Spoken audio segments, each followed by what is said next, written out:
Most people think walking is simple. You step outside, you move your legs, and you're done. But here's what Dr. Soo-jin, an orthopedic and longevity specialist, discovered after years of treating patients over 50. The majority of them were walking every single day and still getting worse. More joint pain, more fatigue, more circulation problems. Not because they weren't walking enough, but because they were walking wrong. And the scariest part? They had no idea.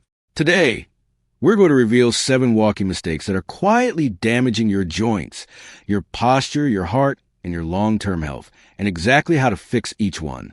Make sure you stay until the very end, because mistake number 7 is the one Dr. Soo-jin says she sees most often in patients who think they are already doing everything right. Before we get into the mistakes, let's understand something important. Why does walking become even more critical after the age of 50? After 50, your body begins a series of quiet but significant changes.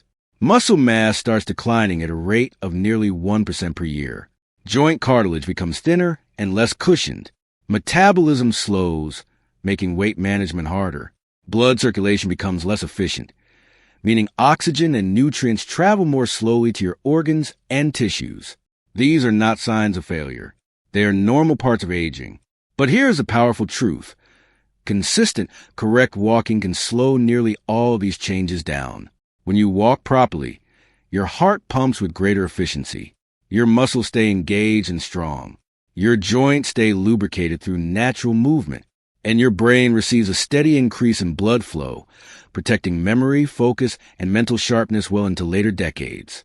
Studies have consistently confirmed that people who walk regularly face significantly lower risks of heart disease, type 2 diabetes, and cognitive decline.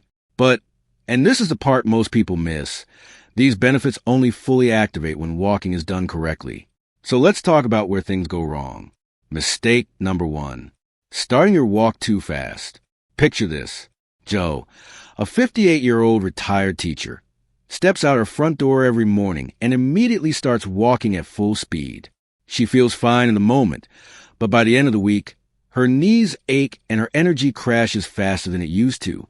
The problem isn't that Jiho is walking. The problem is that her body never gets a chance to prepare.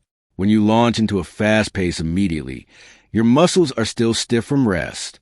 Your joints have not yet produced the synovial fluid they need to move smoothly. Your cardiovascular system is being pushed before it's ready.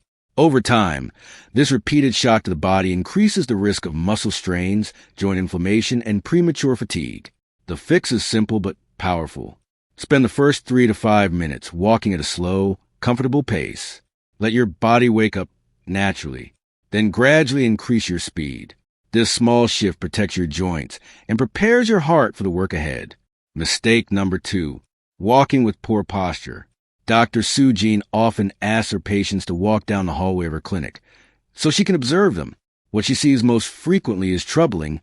Shoulders rounded forward, chin jutting out, eyes locked on the ground. This posture might feel natural, especially if you spend hours sitting at a desk or looking at a screen.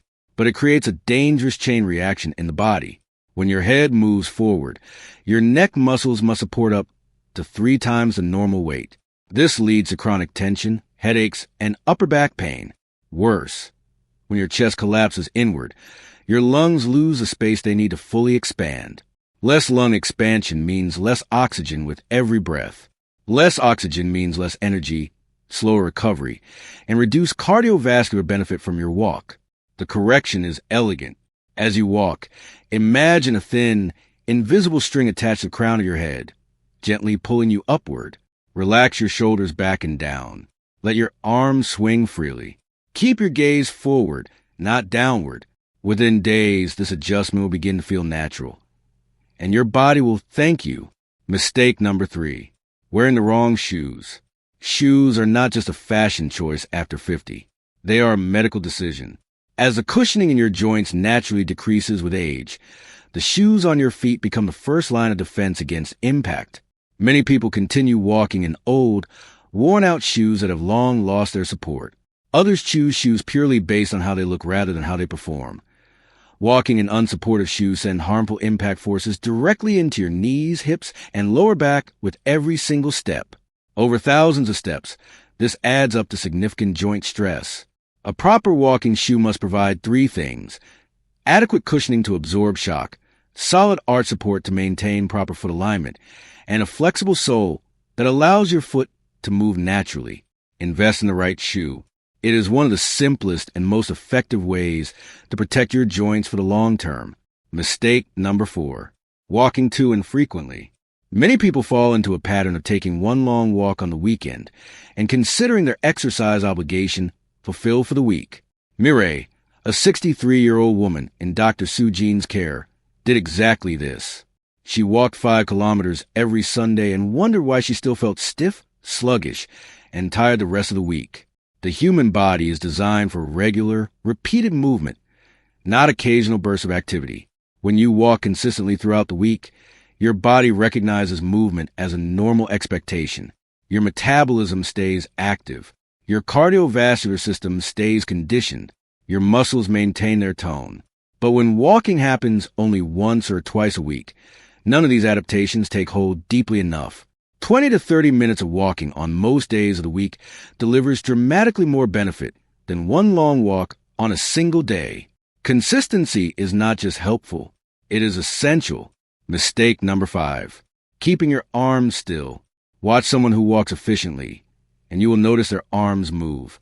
Not dramatically, not exaggeratedly, but naturally and rhythmically.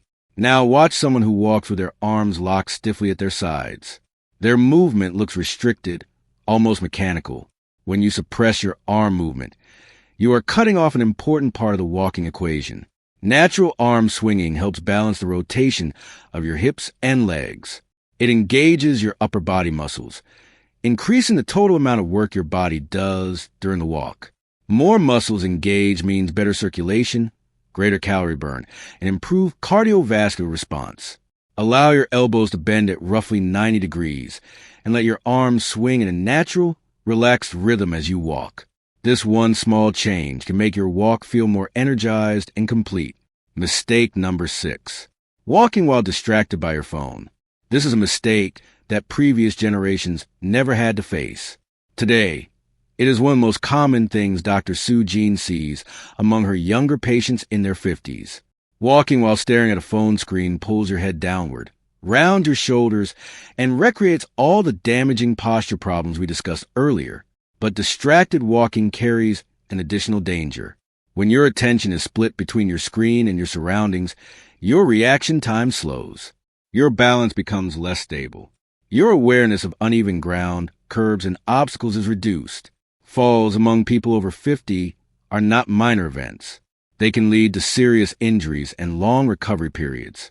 Walking deserves your full attention. Leave your phone in your pocket.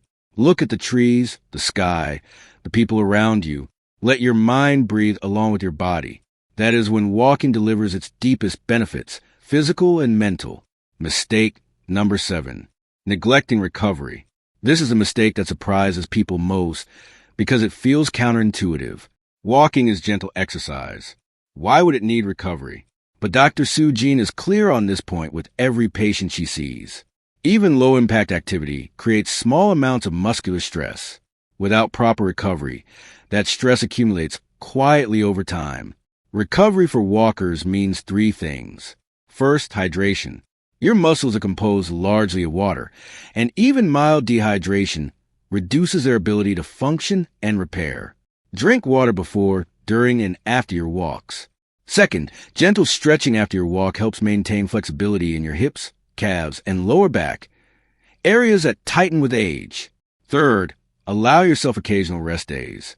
Your body does not grow stronger during exercise. It grows stronger during rest. Recovery is not laziness. It is the completion of the process. Walking after 50 is not about speed records or distance competitions. It is about creating a steady, sustainable, correctly performed habit that protects your heart, your brain, your joints, and your independence as the years continue. Gio fixed her warm-up routine, and her knee pain disappeared within weeks. Mireille added 4 shorter walks to her week, and her energy transformed. Small corrections, profound results. Dr. Soo-jin always tells her patients the same thing. The goal is not to walk more. The goal is to walk better. Now it's your turn. How long do you typically walk each day? Is it 10 minutes, 20 minutes, or 30 minutes or more? Share your answer in the comments below. Dr. Soo-jin would love to know. If this video gave you something valuable, press the like button so others who need this information can find it. And subscribe so you never miss the clear, science-backed health content we bring you every week. Coming up next, what really happens to your body when you eat 4 eggs every day? The findings might completely change how you think about your breakfast.